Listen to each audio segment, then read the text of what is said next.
Well, I'm Sam Brylawski, and my great-grandfather was James Lansburgh. James Lansburgh and his brothers founded Lansburgh Brother department store, actually a dry goods store here in Washington. Dry goods meaning, unlike a grocery store or a hardware store, they sold fabric and clothing and notions to do with sewing and things like that. But what they actually did was they started selling in a booth at Central Market.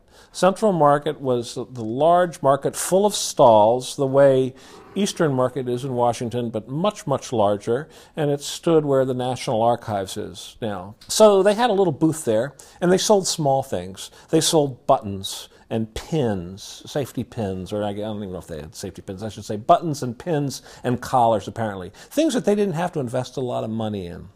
And one ran the stall, and the other brother went up 7th Street and was really a traveling salesman with the same stuff.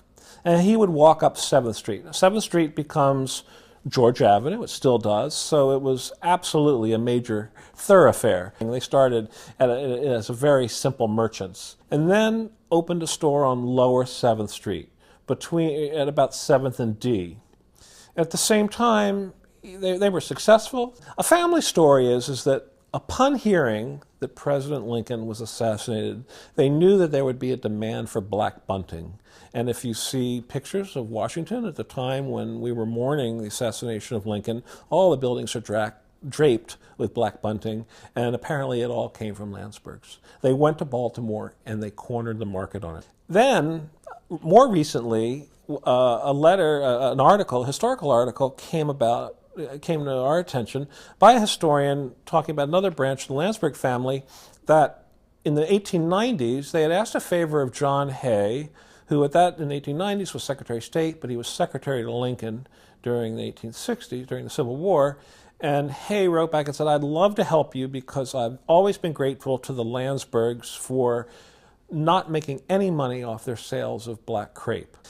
And then, more recently, I read an article in an old Washington Post from the 1920s, 1925, that said they cornered this market and it was great for them. From then on, they got a lot of government contracts.